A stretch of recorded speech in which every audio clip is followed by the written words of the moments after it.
আসসালামু আলাইকুম। কেমন আছেন সবাই? আলহামদুলিল্লাহ আমি অনেক ভালো আছি।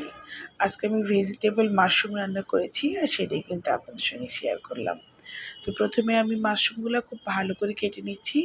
আর এটা ক্যানের মাশরুম আমি একটু ধুয়ে নিয়েছি। আমার আসলে এই গন্ধটা না ভালো লাগে না। তো যাই হোক একটা মাশরুম কিন্তু আমি ৪ থেকে ৫ টা এরকম স্লাইস করেছি।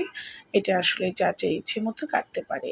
আর আম একটা স্লাইসার দিয়ে সুন্দর করে আমি এই যে একটু পাতলা, পাতলা করে গাজরগুলো কেটে নিচ্ছি যেন সব মানে সবজিগুলো একই সাইজের হয় কাটা, হ্যাঁ? এরপর আমি একটা ক্যাপসিকাম নিয়ে নিবো। তো আম সবসময় একটু খেয়াল করবেন যে যখন আমরা রান্না করব তখন এই ৩ টা মুখ দেখে এইরকম টাইপের আমরা ক্যাপসিকাম কিনবো। মানে এটা সবজির জন্য, হ্যাঁ? সবজির জন্য এই ক্যাপসিকামটা খুব বেটার কারণ এটাতে একটু ঝাঁজ থাকে, হ্যাঁ? আর যেটা ৪ টা মুখ হয় সেটা সালাদের জন্য একদম বেস্ট। ওটা কাঁচা খেতেই খুব ভাল লাগে। আর এটার মধ্যেই একটু ঝাঁজ থাকে। তো যাই হোক এই টিপসটাও কিন্তু আপনাদের দিয়ে দিলাম। তো আমার কাটাকাটি এই যে সবজি কাটাকাটি হয়ে গেছে।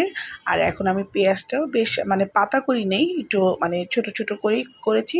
তো বেশি কুচিও করিনি, এই যে এই স্টাইলে কিন্তু করেছি। তো সব সবজিগুলোই প্রায় একই রকম করে কেটেছি। আর এদিকে ফ্রাই প্যানে আমি ১ টেবিল চামচ বাটার দিয়ে দিয়েছি।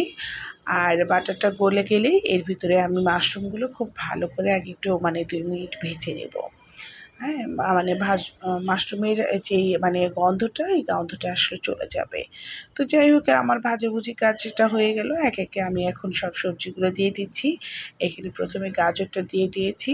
গাজরটা কিন্তু খুব পাতলা করে কেটেছি। আর আমার সবজিগুলো কিন্তু একদম সিদ্ধ হয়ে যাবে না। একটু কাঁচা, কাঁচা মানে কচকচা টাইপেরই একটু থাকবে। এটা খেতে এই রান্নাটা এইভাবে খেতেই মজা লাগে। এরপর আমি একে, একে ক্যাপসিকাম দিলাম, পেঁয়াজ দিলাম। আর আরেকটা জিনিস যেটা দিচ্ছি সেটা হচ্ছে মানে এখানে উম আ ৩ কোয়ার মতো আমি রসুন থেঁতো করে নিয়েছিলাম আর সেটা এখন দিয়ে দিলাম। আর এর ভিতরে এক মানে পরিমাণ মতো একটু মানে লবণ দিয়েছি। আর তারপরে নামানোর আগে একটু ১ চা চামচ গোলমরিচ গুঁড়া দিয়ে দেবো। আর এখানে একটা সস তৈরি করে নিচ্ছি।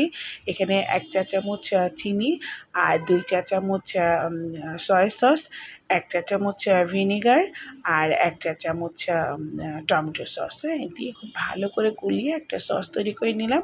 আর এই যে মানে সব সবজিগুলো যখন একটু সিদ্ধ, সিদ্ধ হয়ে গেছে হালকা, তখনই আমি সসটা দিয়ে ব্যাস ২-৩ মিনিট একটু নাড়াচাড়া করে নামানোর আগে গোলমরিচটা দিয়ে দিয়েছি। ব্যাস আমার রেডি হয়ে গেছে মাশরুম ভেজিটেবল। আর আমার এই ভিডিওটা ভালো লাগলে অবশ্যই লাইক, কমেন্ট, শেয়ার করবেন। আল্লাহ হাফেজ।